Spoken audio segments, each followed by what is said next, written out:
Welcome back to Harbor Discussions, everybody. Today I'm here backstage at Baltimore Soundstage with Billy Lyve. He is the founder of Find Your Purpose, the nonprofit organization out of Carroll County, Maryland, as well as the CEO of Wisdom Court Entertainment. Now, from what I understand, you grew up as an 80s baby in Reisterstown, right? Facts. Can you tell me just what your upbringing was like and what the significance of St. Paul Avenue is? My upbringing was straight hip hop. You know what I'm saying? It was like I grew up when LL Cool J, Run DMC, the Beastie Boys, everything was first kind of coming out. Break dancing was a thing. Yeah. So I would sit outside my window in Reisterstown and look outside. My brothers would have like a mat on the ground, spinning on their head and all that. So I kind of grew up right when hip hop, well, that style of hip hop was really becoming the thing. So I just grew up in it and always wanted to do it. I got you. And with St. Paul Ave, the area where you grew up? St. Paul Avenue is a spot in Reisterstown. My house, that house burned down like not too long ago, but my cousins and them still live in the neighborhood. So I always like circle back, you know what I'm saying? Gotcha. Right. Now, how did you eventually settle into Westminster? And then what are your overall thoughts just on Carroll County in general? I settled into Westminster. I went to Sykesville first. I went to Liberty High School and all that or whatever. Sykesville Middle. But then I settled into Westminster after high school. I got kicked out of Liberty and I had to go to Gateway, alternative high school. And that's where you graduated, right? I graduated from Gateway, but not my first year. I failed my first 12th grade year. I got expelled my second 12th grade year and they put me out of school. So my only option was to go to Gateway to get 2 credits. Yeah. So I did that, but before that I did Vo-Tech in Westminster for 2 years. Okay. As well. So like from that time, I guess from like almost like 17 on, I kind of been in Westminster. Right. And then I like left, came back, but the majority of my life I've been in Westminster. Okay, so I wanted to bring up you being a Gateway graduate because I went to Gateway, Oh, Skylar well. went to Gateway. a lot of us did.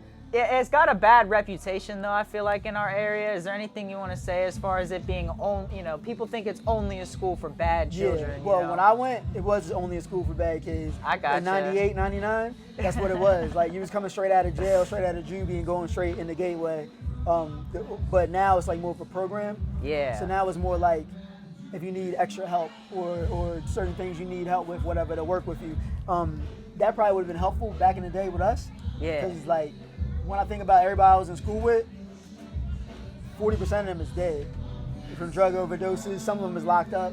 You know what I'm saying? I'm serious. I'm sitting there some of thinking the about, kids like, I went to school with, they're locked up. Every one of them is not doing well. I just had like a certain determination or passion not to end up like that. You know what I'm saying? Yeah, definitely. Right. Now, if you're ever interested in doing any kind of events there, I would totally be interested in helping out because I was in the student government for SGA and stuff. And I actually helped Gateway get some representation at the tech center because you know how they had all the banners up in the cafeteria? Yeah. They didn't have Gateway. Yeah, I made sure. They kind of like, we're like the stepchild and shit, you know what I mean? I made sure we got one in there. That's dope. Hell yeah. That's dope. So your music career, from what I understand, you started out as a street team member at Club Sonar, right? Yeah. So can you talk about just handing out flyers and stuff like that, how that led to your first gig or that first gig you put together? I started handing out flyers at like Artscape, Pimlico, and Afram. So they paid me like $700-800, gave me like boxes of flyers, and we just had to go out there and get busy. We was out there in the rain, like it didn't matter, but we went out there and did that. They were so impressed with our marketing that I asked could I have my first show. And I had my first show in 2008, and we like packed the whole entire building. So after I had packed the building, they gave me the opportunity to open up for an artist named Ill Bill. Okay. And then I had the opportunity to open up for Rakim and Talib Kweli. And it kind of like just set off from there. Dope fact, the people that were the booking agents at Club Sonar are now the booking agents at Baltimore Soundstage. So when they came over here, they brought me over here. Gotcha. So that's kind of like the connection and why I've been able to kind of work with them so exclusively, you know what I'm saying? Yeah, cool. So where did your stage name Lyve come from? Just growing up, like back in the 90s, like being Lyve was just like, yo, he's wild, he's live, you know what I'm saying? Gotcha. So really it's kind of simple, it just kind of came from that. It was Crown Lyve, and then I flipped it with the Billy Lyve, you know what I'm saying? Yeah, okay. So you've talked before about just the importance of having a mentor, and I was looking back researching. Can you tell me how this guy was a mentor to you? Low Key, aka the Godfather of Gutta. Oh wow, you was doing your research. Yes, sir. He was like one of the main underground hip hop promoters in Baltimore. Okay. But he was a gangster. You know what I'm saying? He was Yeah. a super gangster, and he put me underneath of his wing, and he showed me like who was who in town, who was fronting, you know, who was real, who to watch out for, and things like that.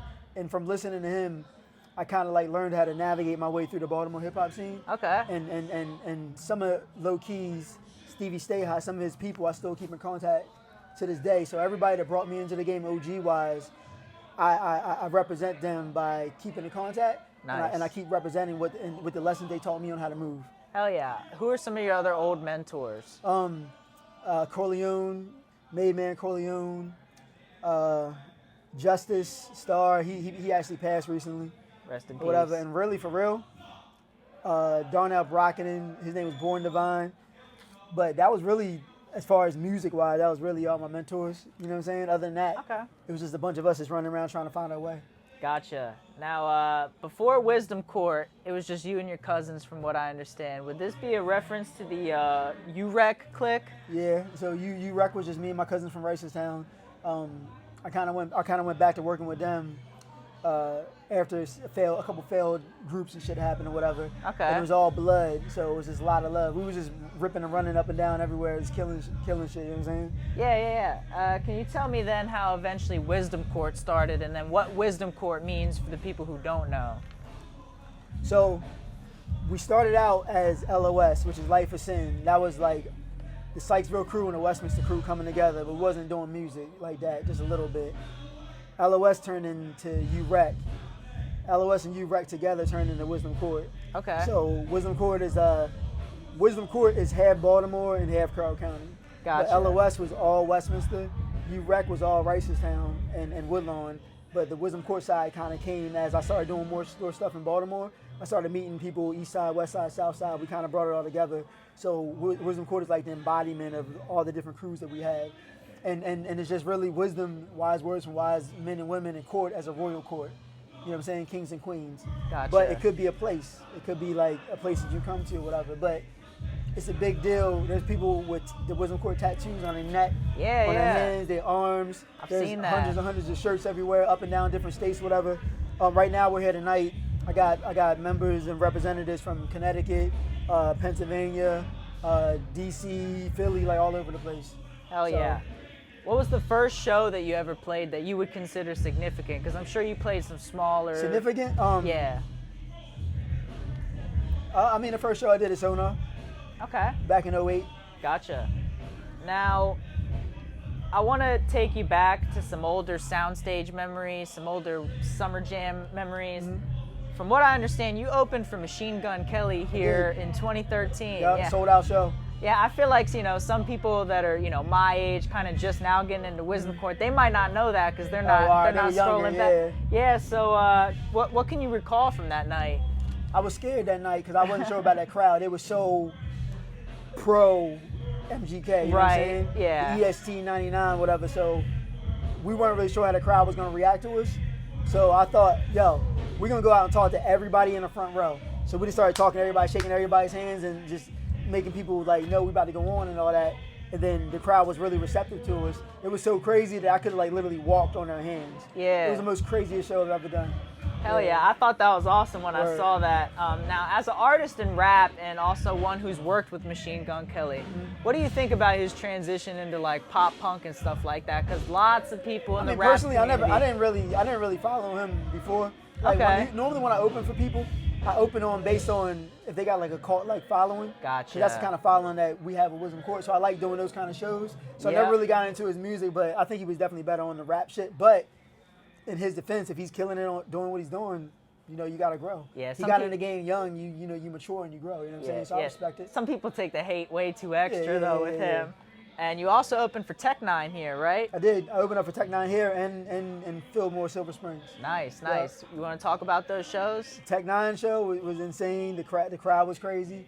You know what I'm saying? Like a lot of my supporters are juggalos. Yeah. You know what I'm saying? And so it's really easy for me to sell tickets and bring people out for those shows. Gotcha. Yep. And last year at the Summer Jam, y'all were kicking it with Mike Jones, right? Mike Jones from back in the day. Shit was dope. Yeah, so did he just decide to show up, or do you have a relationship? We booked him. Okay. It's very easy to get relationships with artists these days, you know what I'm saying? Because everybody's on the independent grind. So you can literally reach out to somebody on IG and be like, yo, what's your booking rates? And then negotiate from that point or whatever. So we worked with a lot of artists that we brought down. Yeah, that's how I managed to get my interview with Trey Chaney from The Wire. And I've talked to a couple other people. It's not hard now. Nah, it's man.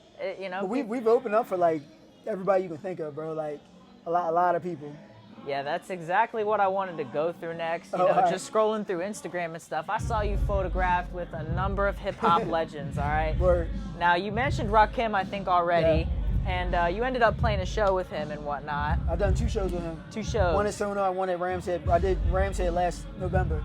I got you. Yeah, see, I just wanted to go over this stuff because it's like I said, people in our area, they know who you are, but I don't know all that. Yeah, I don't think. I'm not really the type to really brag either, you know what I'm saying? But we've done a lot of cool shit. Shit, I'll be the one to give you your flowers, man, because shit's impressive. Now, you met Joe Budden. Yup. Immortal Technique. That was crazy. Swizz. Yup. Hobson. Yeah, Slick Rick, Music Soul Child, That's Sick, Razzcast, Sticky Fingers, Spraga Benz, reggae icon. That was in DC. That was crazy. Yeah, and you also worked a Wu-Tang event. I worked at Wu-Tang many times. Raekwon, Ghostface. I performed for them several times. I did Redman and Method Man.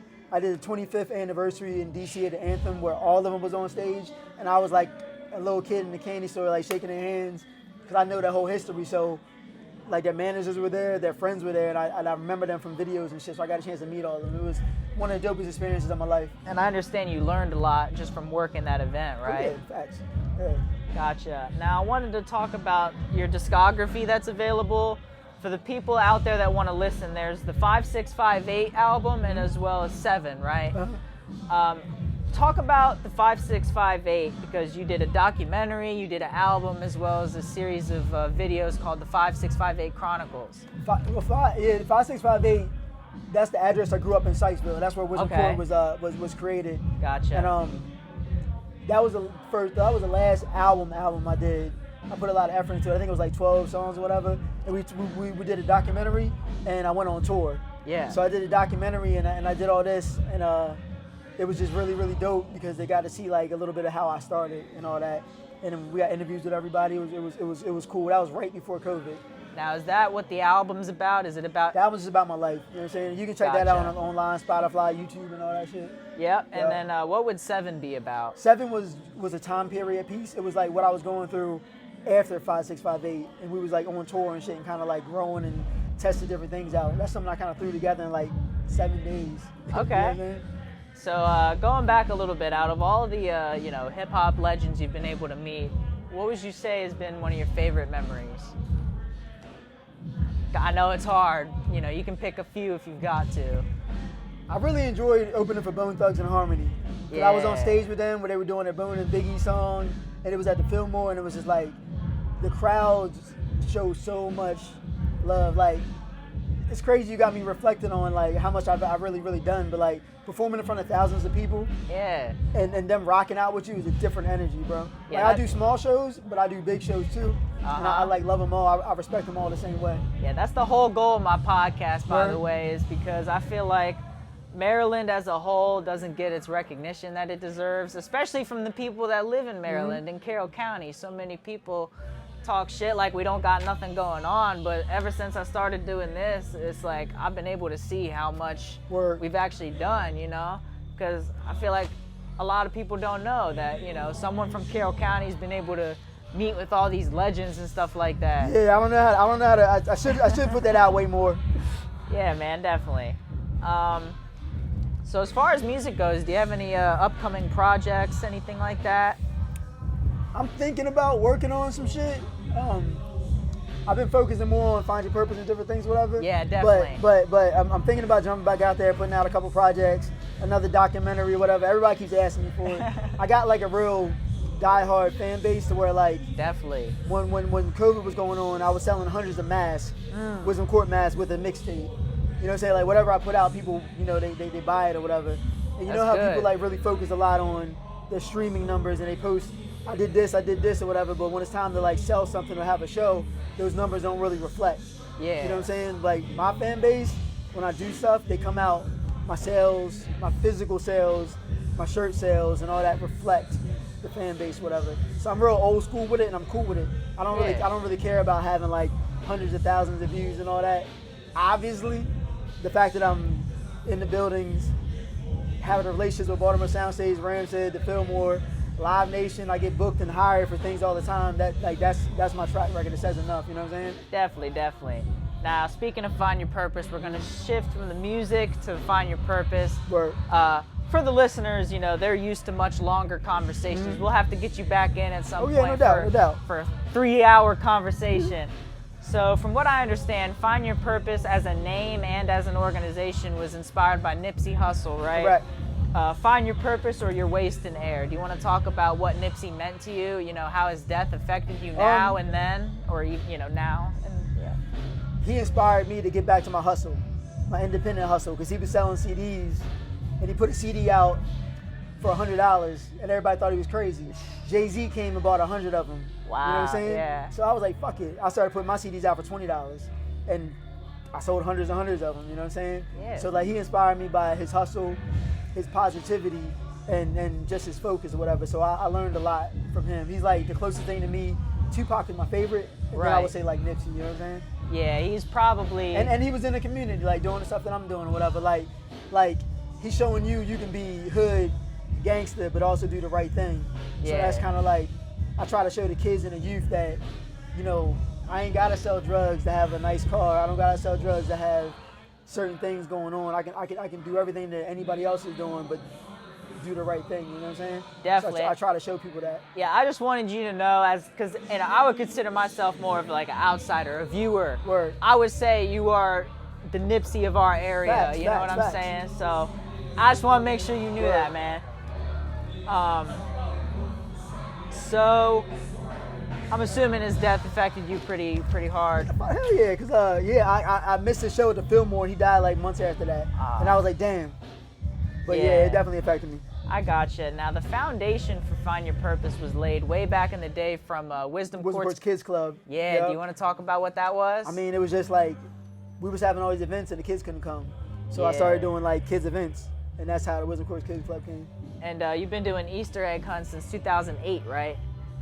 Now, it's gone from, it was 9 people, I believe, at It the was first 8 people, one? 8? 2008, including my son, Gotcha. to almost 800 last year at City Park in Westminster. Yeah, so what has that been like to see the growth over the years? It's just insane.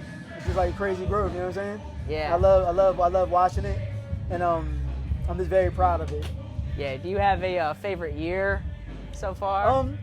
It just keeps getting better. It keeps getting better and better. You know what I'm saying? Absolutely. The fact that we can bring almost 800 people out in Westminster like says enough. Yeah, definitely. It's a small area. Yeah, you know, yeah. I always try to say it on the podcast because people who don't know, they don't know. Mm-hmm. It's like whenever someone moves to Westminster, people in Westminster are like, why? I love Westminster.